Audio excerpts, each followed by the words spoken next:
Our Brothers, a candid conversation on black men's health. We're in the beautiful Lewis Stokes Health Sciences Library on the campus of Howard University, and I am your host, Dr. Reed Tuckson. Black men suffer worse health outcomes than any other racial group in America, thus, sadly, also resulting in them having the lowest life expectancy and the highest rates for many diseases. This special invites black men to have a very lively and candid conversation about their responsibility for every aspect of their health. Today, we will be addressing issues that black men don't often discuss, like mental health, aging, and their trust in the healthcare system.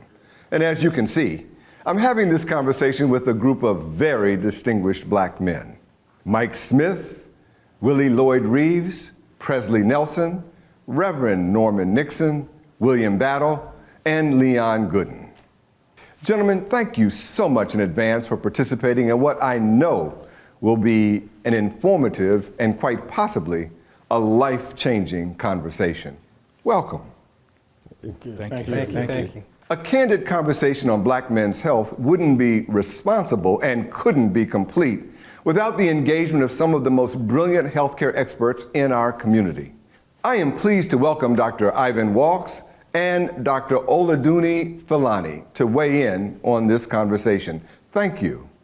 Brothers, let's kick off this conversation by talking about mental health.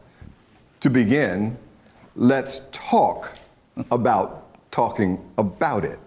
The issue, obviously, is that black men seem to have such a difficult time talking about mental illness. And I'm wondering, why is that? I think one of the reasons is that the black community has had a stigma about mental health. Many of times as we grew up, many of our relatives would say, instead of going to get professional help, I ain't crazy, and I need to, so we needed to make sure that we take advantage of mental health opportunities and become more aware of the professionals that can help us and get the service we need. Mental illness is, like Willie said, has always been a stigma with us. And seeing an expert to have that discussion was something that we typically didn't do. Mm-hmm. We talked to our boys, our friends, in the barbershop, play ball, we worked through it, but we didn't deal with the essence of what our problems were. And we're seeing the results of that today. Mm-hmm.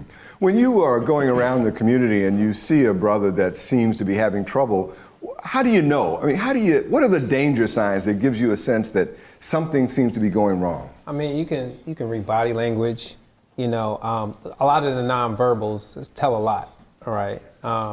Whether they're facial features, but sometimes you can just feel the energy in the room, and a lot of times we want to deal with everything within and not speak about it because we're told that it's weak. That issue of we think that we're weak, I mean, what's that about historically? Where does that come from? I remember as a kid, if you're walking down the street and there's a bunch of guys at the end of the block you didn't know, you had to appear strong. Mm-hmm. Because if you didn't, you might get jumped. Right. So we don't express our weaknesses. We want to appear strong. Inside, it might be a different story. Right. This idea of being and feeling strong, let me come to you in the back there. What if someone was to pull you over and say something to you? What if your wife was to say, I'm noticing something about you? How do we react? Well, I think first and foremost, I believe in meeting people where they are, to be frank with you, and being able to accept the reality that behaviors or something of that nature, someone be noticing behaviors or something of that nature. But when we had a conversation earlier, the thing about this mental health is it's just something that you, outside of a trained eye, it's just not something that you see. It can just show up outside of a trained eye. And but the willingness to be open and the willingness to kind of meet people where they are is a factor. So let's say that your observation of people that you know, and you see that somebody seems to be struggling. However, you can sort of recognize that the energy in the room, something's wrong, they seem depressed, they seem preoccupied. What is our responsibility to our brother, when we see that, do we have an obligation to engage? If so, how do you do that? Well, I think we need to be careful about how we engage, but I think we do have an obligation to engage.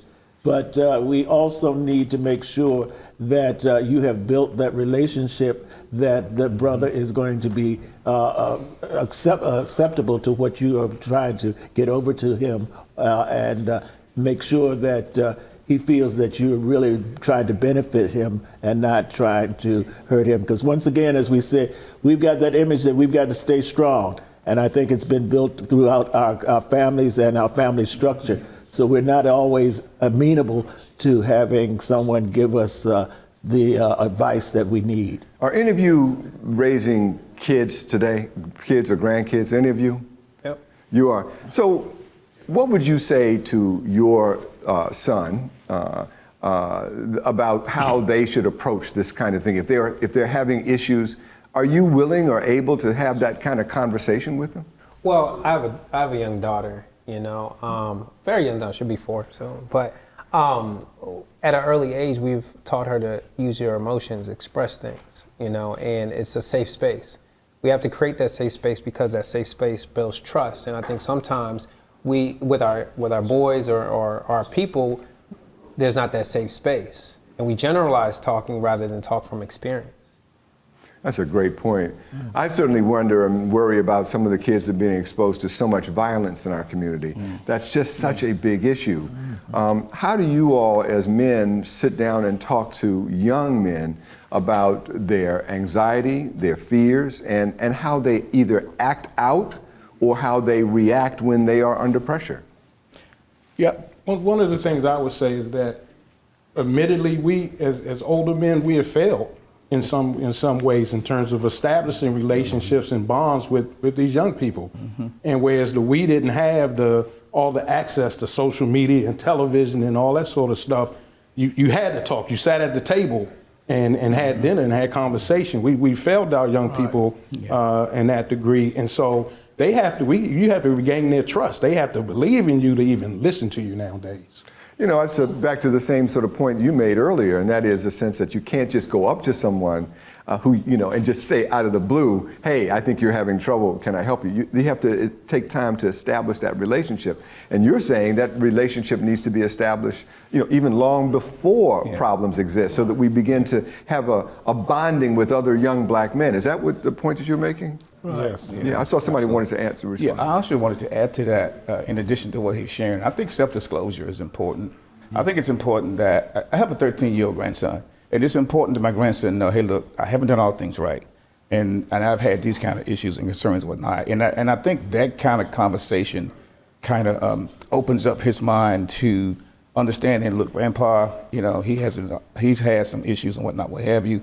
So he's and you know how they see a grandparent or a mother, father, but he's open to what, things we have to share, and that kind of builds a relationship, sort of, But I wholeheartedly agree with what you're sharing in terms of, early on and being able to kind of engage that conversation. I have grandchildren as well, grandsons, and I have said the same thing to them. I have said to them, I want you to know that at 3 in the morning, if you're feeling concerned and you're upset and you feel like there's nowhere to go, my phone is always open and I'm ready to be there for you. And I've been saying this to them for a long time.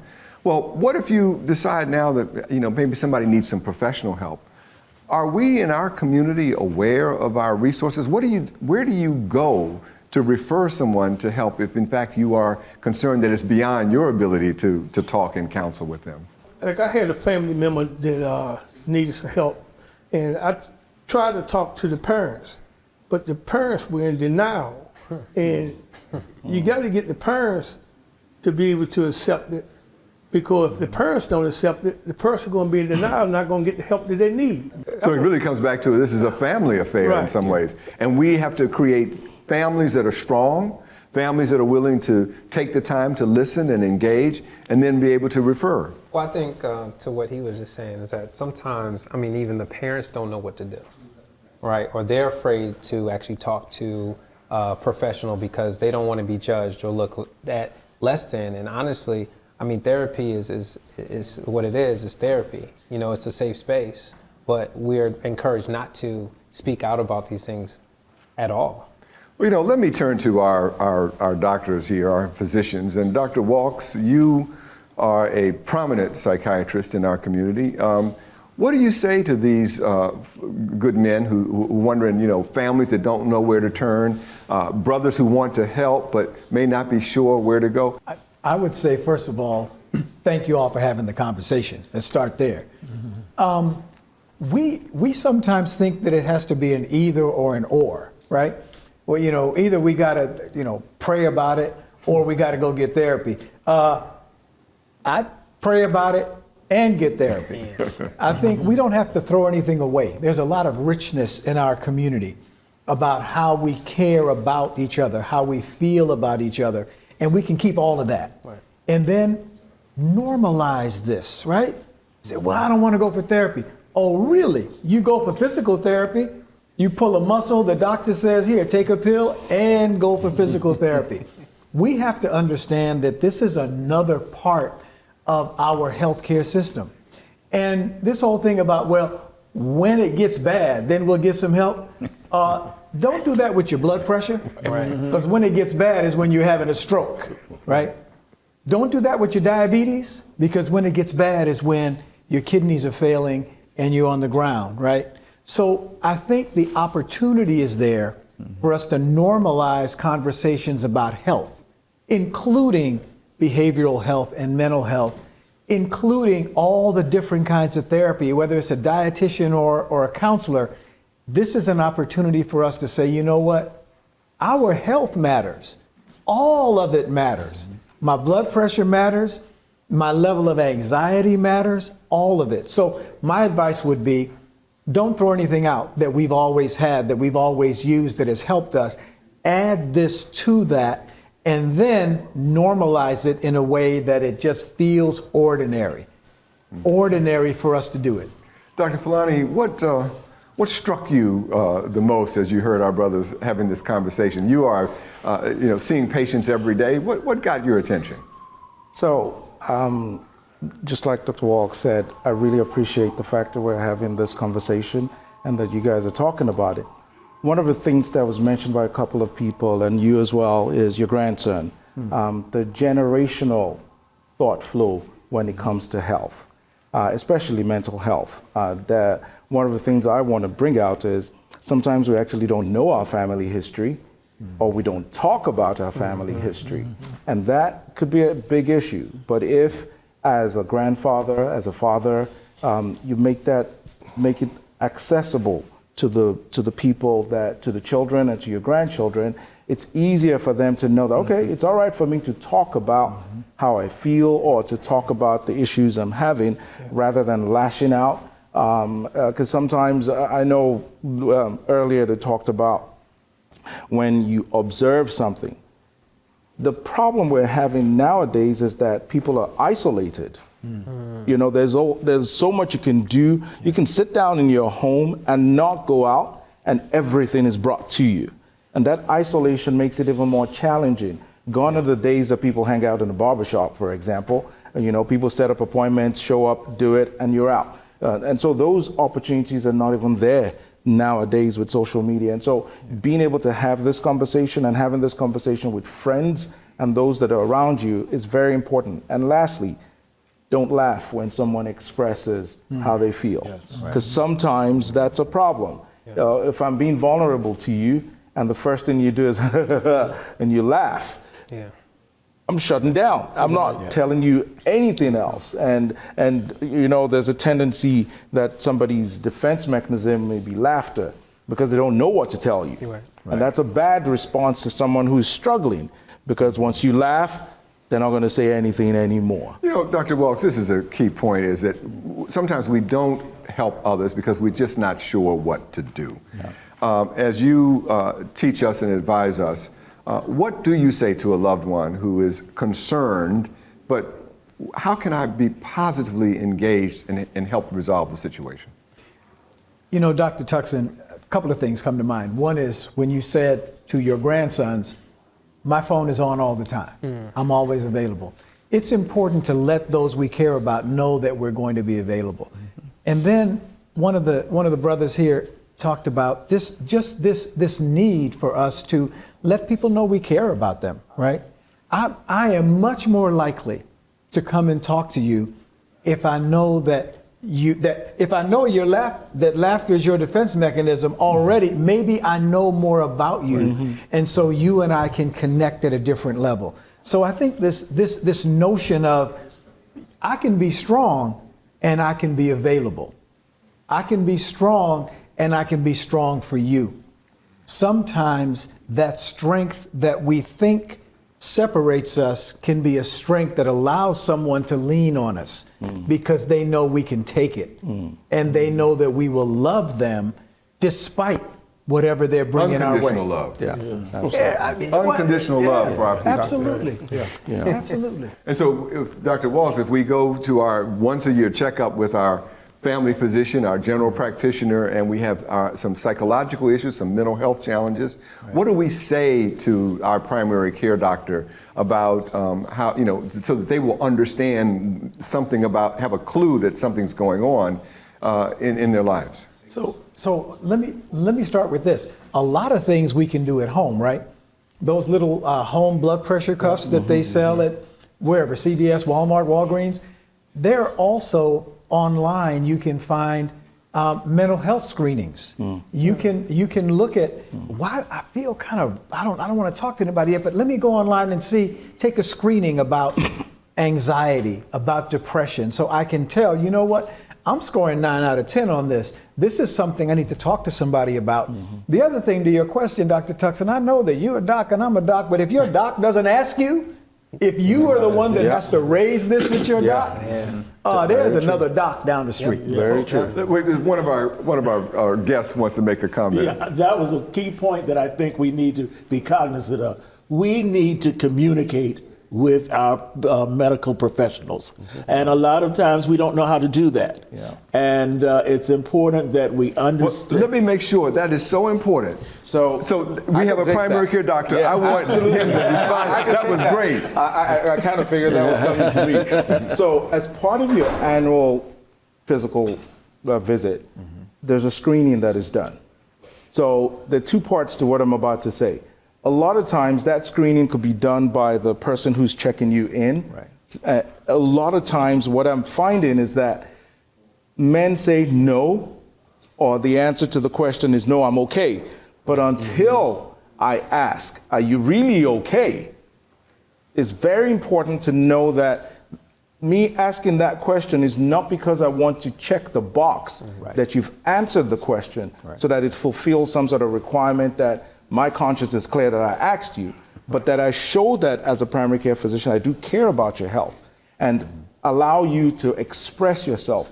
I can't tell you the number of times that the conversation is completely different. It's like we're now just starting the visit because there's a lot that starts to get unpacked during that process. So as part of your annual screening, you should, Dr. Walsh talks about screening for depression and anxiety.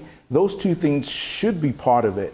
And if it is not, find yourself another doc. Our conversation is just getting started, and we'll be right back after a short break.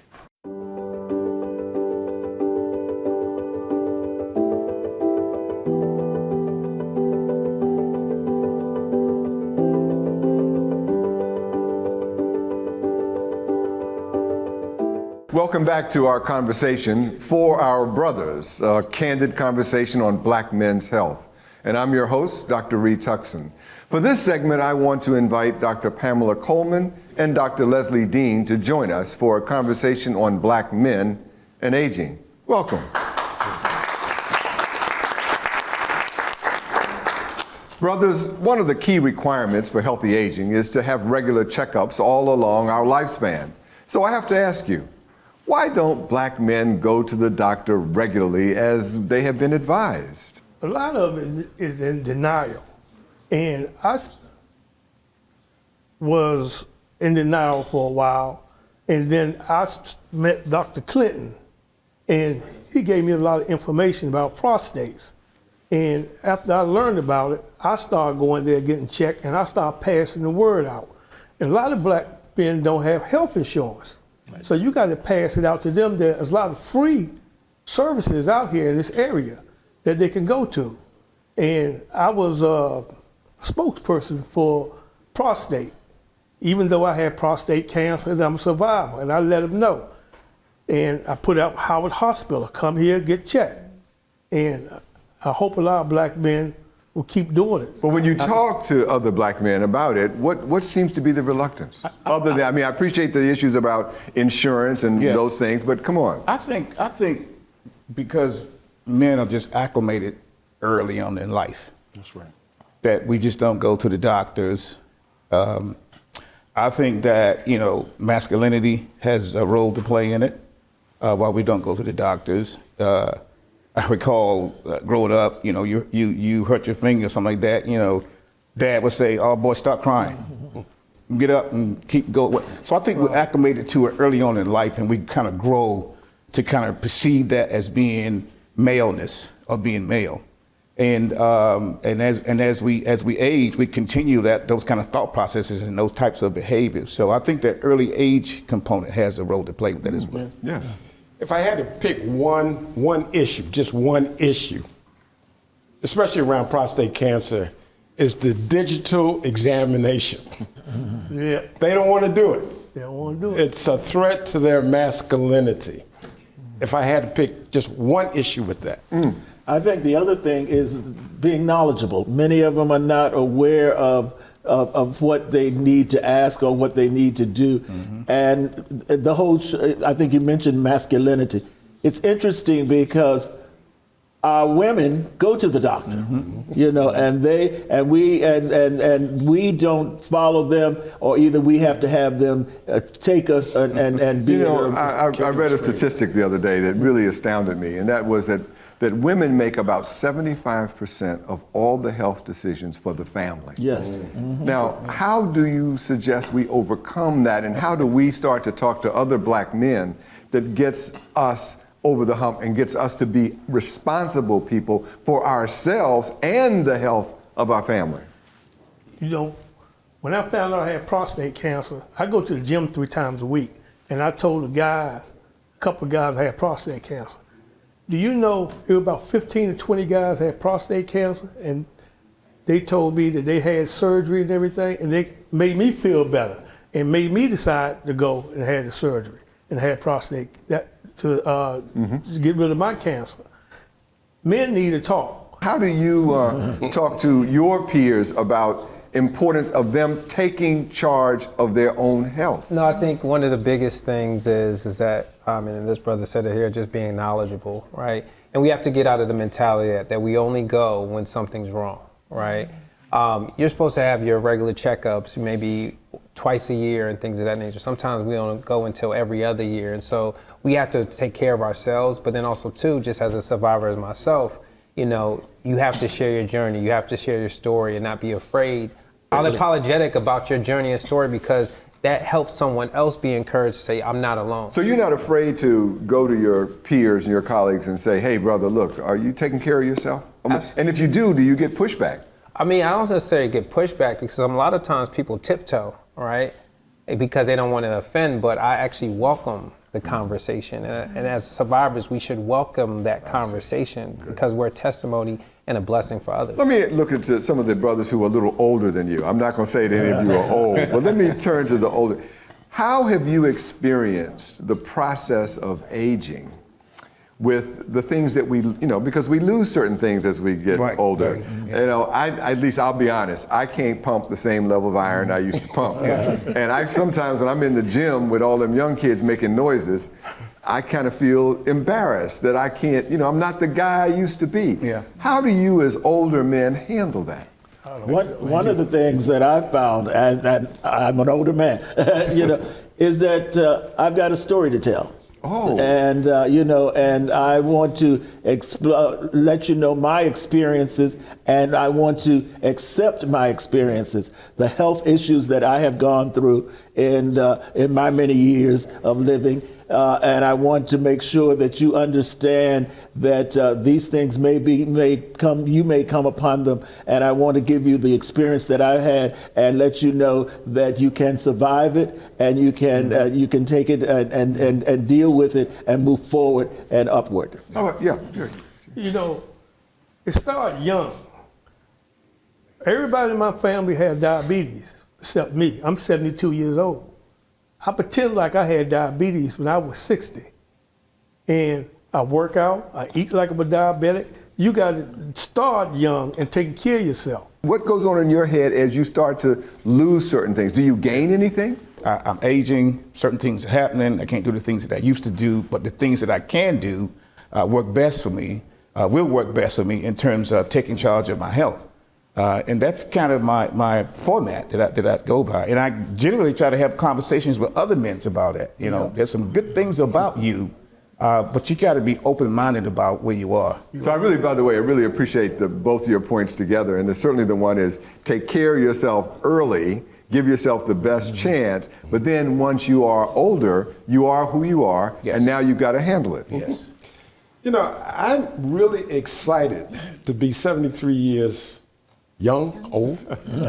I'm excited. I can't wait to wake up in the morning because I challenge myself.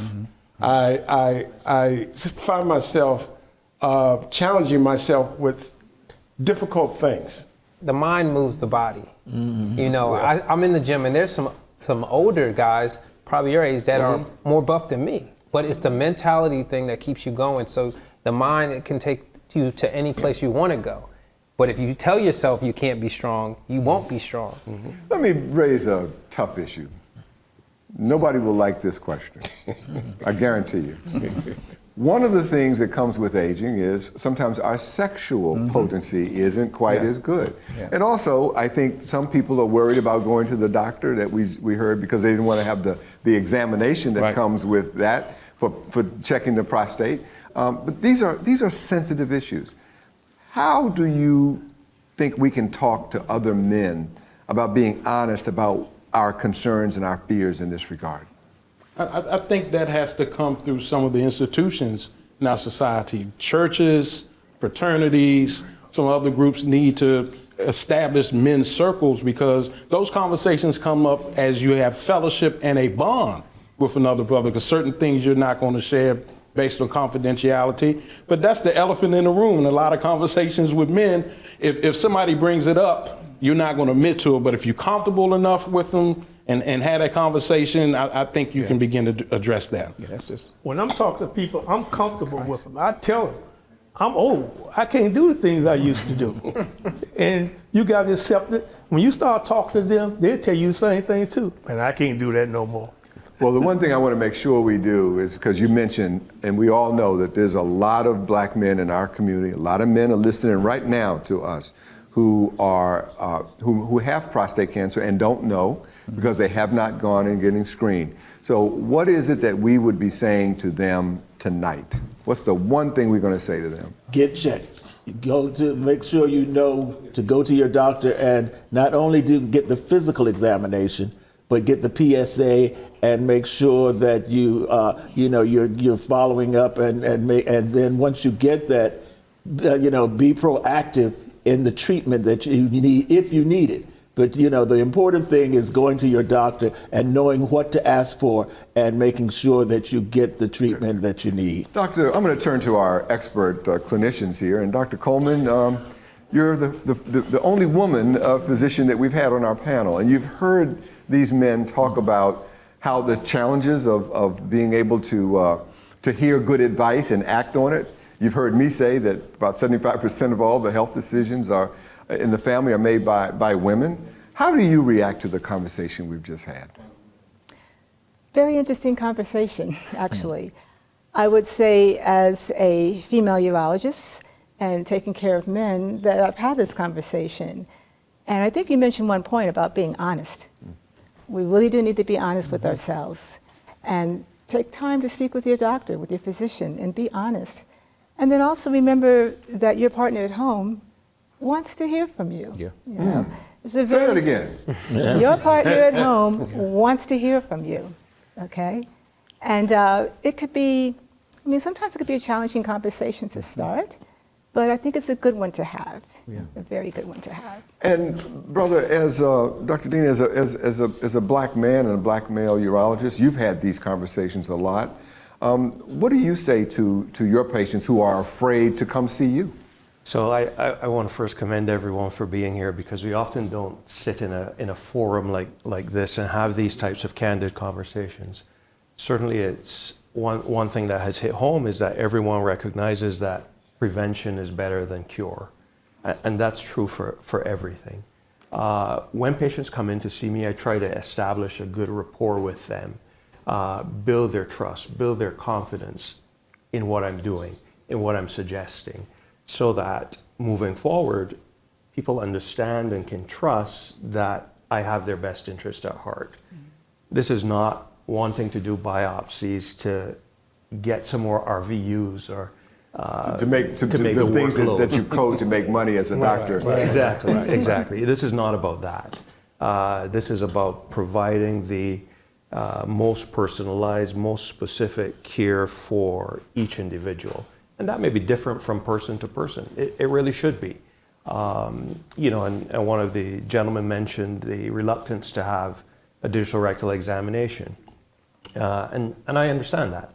I'm a man. I'm reluctant to have it done myself.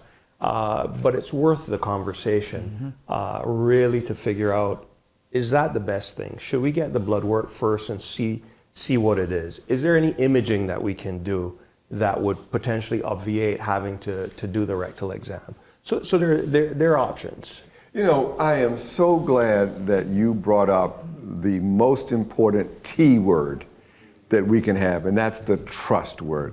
And I'm glad to hear that you're the kind of physician that works hard on establishing that trustworthy relationship. Because I think we've had too many episodes in our community, in our history of our community, where we feel like we have been mistreated, poorly treated.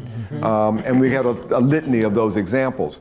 But what happens if we allow that distrust to affect how we engage with the system? Right, so I think you really have to do your due diligence to find a physician that you're comfortable with. You don't have to take the first opinion. Always seek a second opinion. If you're not satisfied, try to get a third opinion. Ask people in the community, ask friends, have these kinds of conversations, because, you know, my doctor may not be as good as your doctor. And you may have a rapport with them that I didn't have with my doctor. And you may suggest that I see your doctor. And I think that's important, because at the end of the day, you have to be comfortable with whatever decision you make and know that it's the best decision at the time you made it with the information that you had. There can't be any decision regret. And there are just so many really good, trustworthy clinicians and doctors in our community. And don't ever let mistrust or distrust keep us from doing what's in our own best interest. Dr. Coleman, one of the things, we've talked a lot about prostate cancer, it's come up several times. The fear that you don't want to go through the examination process, or the fear that you're going to die if you have it. Tell us a little bit about the survival of this disease. Can people get prostate cancer and live a long life with it? People can get prostate cancer and live a long life with it. Don't let fear stand in the way. What you don't know could hurt you. But in general, most men who have prostate cancer can live a long time with it. I would like to say that it's important to be open with your doctor. It's important to keep in mind at Howard we have a Men Take 10 prostate cancer screening program. It's been in effect for over 10 years. We've screened over 3,000 men. And I would say right now we're actually, it's fine if you don't want to have a digital rectal examination. We will take that into account. We're not going to force you to do that. But we would like to get the prostate blood test. It's like getting your cholesterol or your sugar. You should know what your prostate health is. Yes, you have a quick comment. One thing, you can have a PSA level low, but when I had the rectal test, they found a nodule. So you could have a nodule, and it could be cancerous, but your PSA could be a little low, and they can't pick it up. That's why you need a rectal exam. to ask you, Dr. Dean, to help us, is that people present in many different ways. Diseases present in many different ways. Right. People are unique. And so I think what this sort of argues for is, again, back to that trusting relationship where the clinician and the patient can have a meaningful relationship, a conversation to do the things that are important for that person. Yes, you can have a normal PSA and have prostate cancer. Right.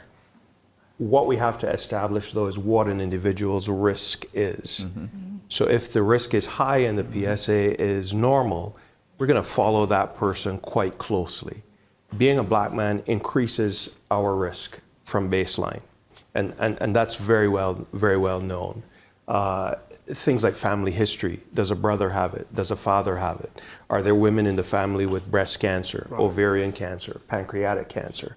All of these things help to risk stratify folks.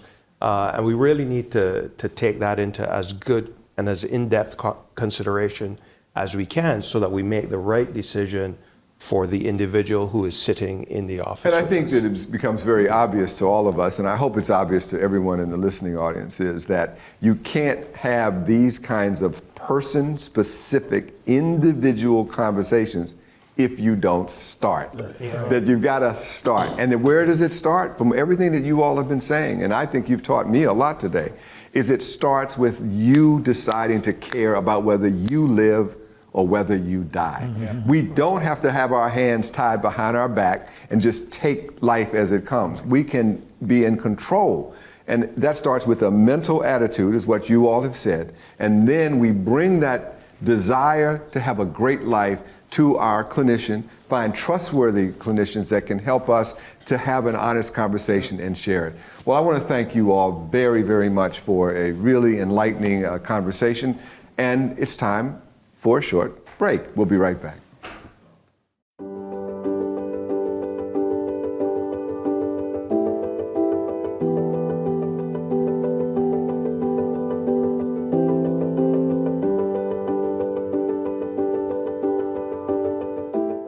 I went to Walter Reed for my annual prostate screening in 2003. And during that time in 2003, part of the test that you will get for the prostate screening for all men is that you get a blood test called a PSA, which is prostate-specific antigen. And if necessary, the doctor will do what they call a DRE, a digital rectal exam. So in February 2003, my urologist went and did the procedure and took the blood test. And at that time, I had been having these screening them for many, many years, and I had no concern because everything had been normal. And during that period of time, and then subsequently, about 2 or 3 weeks after the blood test, my urologist called me and said, Artie, your PSA is within the normal range, and the normal range is what we call 0 to 4 nanograms. He said, but it's slightly elevated. He said, because you're an African American, you have a positive family history. Your uncle died from metastatic prostate cancer. Your father has a PSA elevation, and he said, I would like to do a biopsy. And the purpose of the biopsy is to confirm whether there might be prostate cancer. My colleague said to me, Artie, you have prostate cancer. I elected at that time in 2003 to have a surgical procedure called a radical prostatectomy, where they do surgery and they will remove the entire prostate. This time I'm a 21-year prostate cancer survivor because of early detection and screening. Welcome back to For Our Brothers, a candid conversation on black men's health. Gentlemen, conversations about our health can and should be taken seriously, but we should also have fun as well. So I'd like to introduce you to a new game called The Wheel of Woe. We have emojis, much like the ones we see in the doctor's office when they ask us to rate our pain. Here, they represent some topics that make us say, whoa. Let's begin. Brother Burnside, please give the wheel a spin.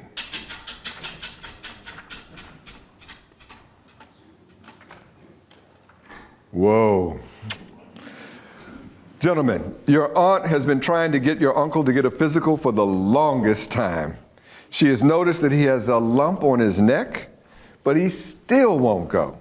She wants you to go talk to him. What do you say?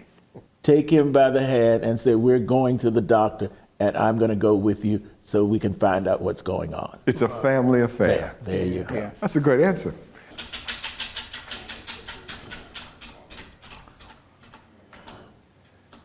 Whew. Your performance in the bedroom has recently become lackluster due to a recent diagnosis of erectile dysfunction that you haven't yet discussed with your wife. She, by the way, has a high sex drive. Do you create fights to avoid sex? Do you lie and say you're not attracted to her anymore? Do you tell the truth and risk her cheating because you can't satisfy her? Or none of the above? Whoa. But women don't want you to lie about it. You're going to dig yourself a grave. And she's also your caregiver in a lot of ways. She's your first line caregiver. So you got to have that conversation. You got to be open and candid about, hey, this issue is really impacting me in this regard. And so therefore, I really need to have this conversation with you about that. And I got to lay it out on the line. And because women oftentimes are those first line caregivers, and they're there for us when no one else is.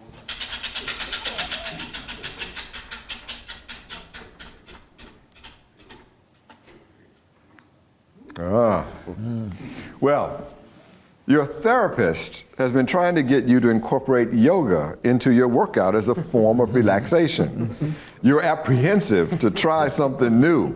Brothers, what are your thoughts on alternative forms of physical fitness? I enjoy being out on the golf course. You have beautiful landscape. It's serene. You can become one with nature. I find that as a better alternative for me. Initially, I thought about yoga, but I was reluctant because the class is typically all women. But I had that happy medium in golf, and I'm thankful. I'll tell you personally, I am really into Tai Chi. I really enjoy it. It looks very different, but I'll tell you, it is one of the best ways for me to stretch my body. Every joint and muscle in my body gets a workout. And I get peace of mind. So I would say anybody that's reluctant to try new things, don't shortchange your life. Right. I mean, there's so many exciting ways of doing, so many new ways of experiencing the world and being healthy. So take it from at least one person. Don't be afraid to do new things.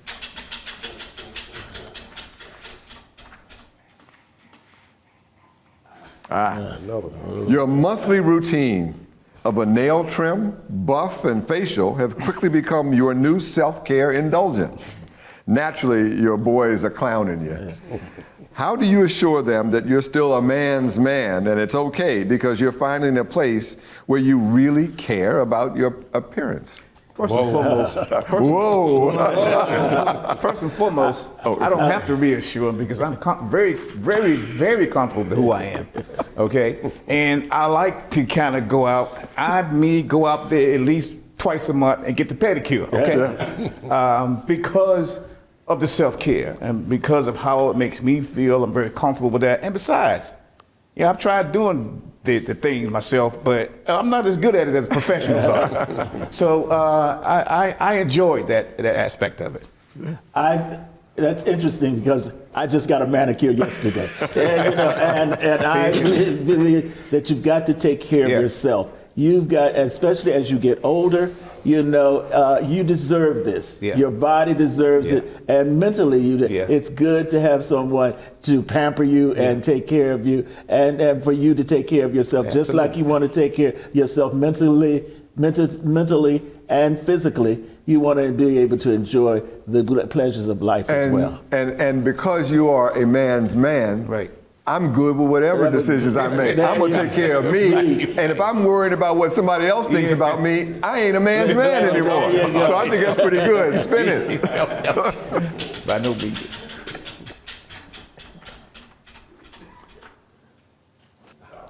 This is an interesting one. You've been an avid cyclist and belong to a cycling club.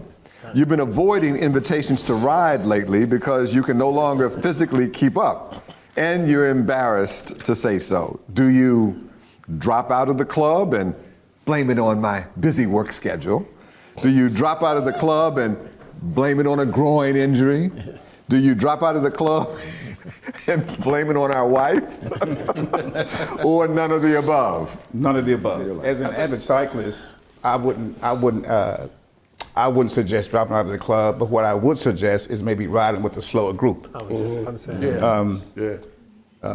In cycling, there's an A, B, C, and D class of cycling. So if you're not as fast as you were before, then I would just stay with the club, but actually would just lower the category of riding. Same thing? I was gonna say kind of what he was saying, but I think also too, you just gotta be comfortable with yourself. You know, at the end of the day, either you continue to keep riding, you ride with a slower group, or find another hobby. Yeah. Well, I tell you, as an avid cyclist, I had to make that decision. And I just still enjoy riding. I just don't ride with the fastest group. Right. But I'm still out there. I'm still getting healthy. I'm still in nature. I'm looking around. I'm enjoying my life. And if the 14-year-old kid wants to go whizzing by, have a nice day. My bank account is bigger than yours.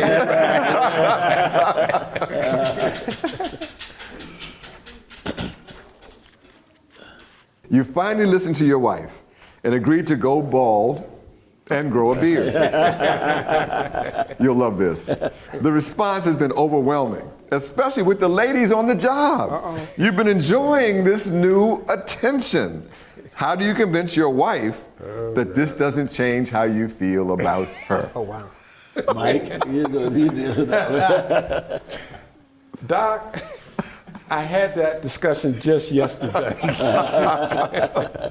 My wife is interested in the number of women that seem to be, I don't know, carrying conversations a little longer with. Talk about it now. I said, baby, I'm yours. Where am I going to go? I like that answer. Let's just, baby, I'm yours. That's the anti-whoa. Spin it.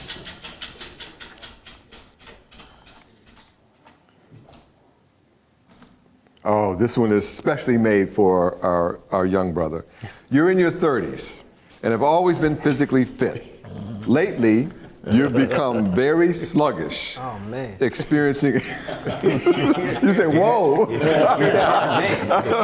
You've become very sluggish, experiencing excessive thirst and losing weight. Diabetes, of which these are signs, runs in your family. But you've always been healthy. What do you do?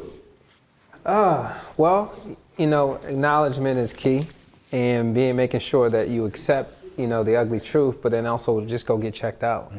You know, it doesn't help for you to be a man's man or let that ego oversee what the future can hold for you as far as your health. So you got to accept it, go see the doctor, and then follow the next steps.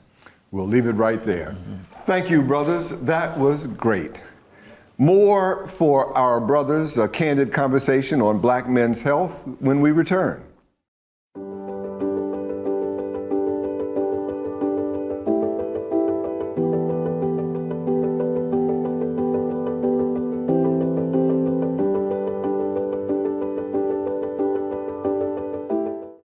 Welcome back. Brothers, our time is quickly coming to a close, and it has indeed been an incredible conversation.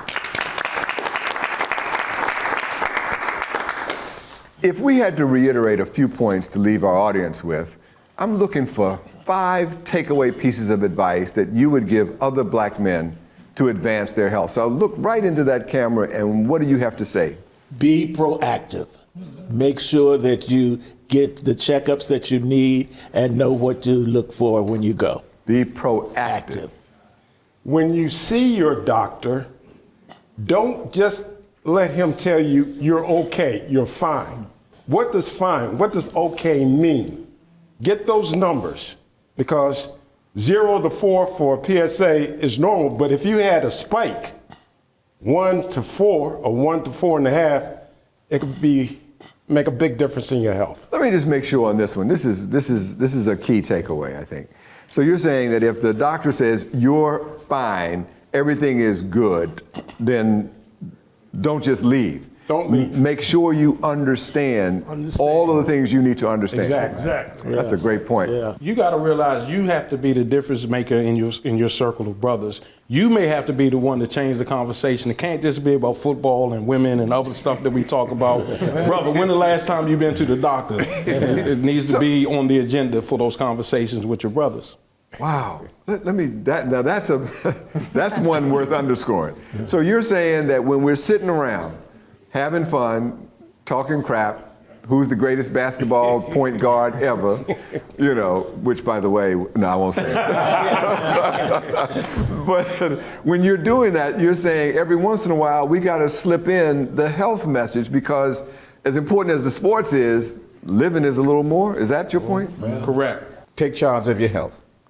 And that includes everything that's been said here today, everything that's metabolically about your health, understanding your numbers, being engaged with asking questions that inform decision-making about your health.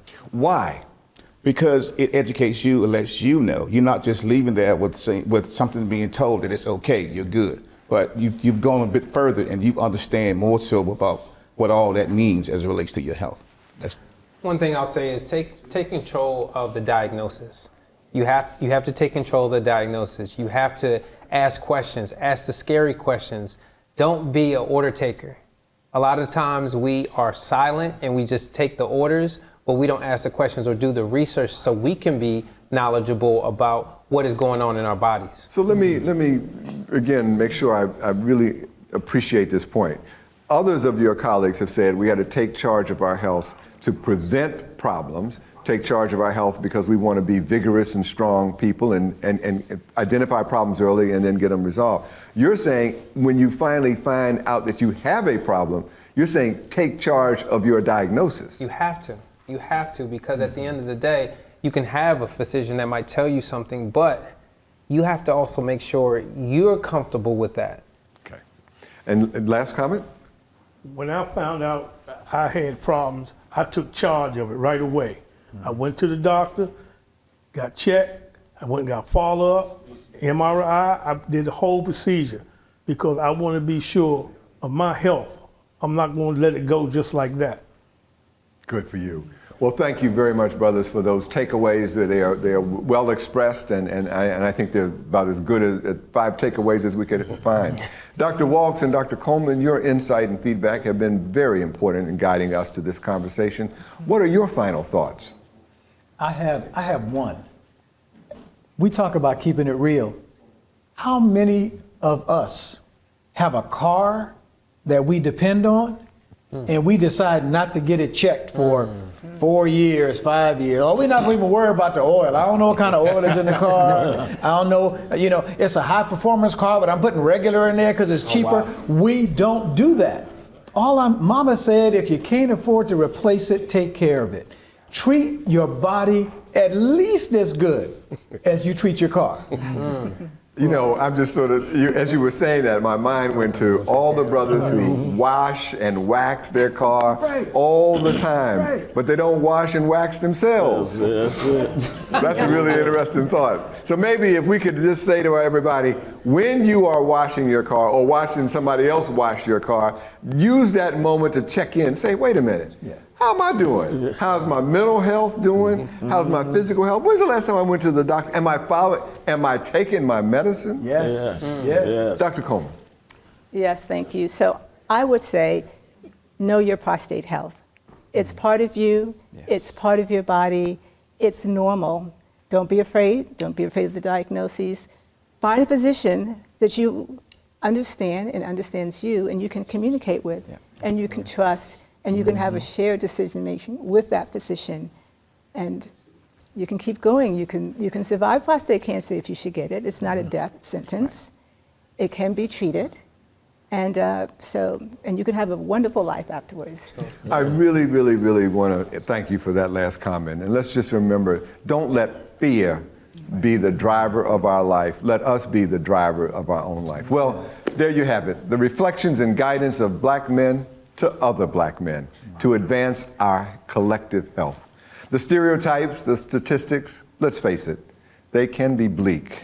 But we also have the power to take control over our own health, if we're willing to do so, for the sake of ourselves, for the sake of our families, and for the sake of our community. I hope this candid conversation doesn't end here. I hope it sparks you to take it to your workplace, to the barbershop, on the golf course, to the card table, or wherever you and your friends gather.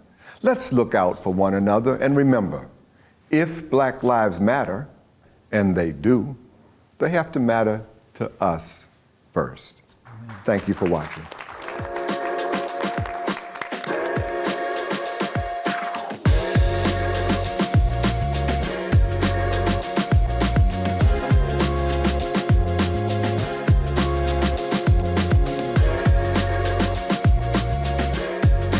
This program was brought to you by WHUT and made possible by contributions from viewers like you. For more information on this program or any other program, please visit our website at whut.org. Thank you.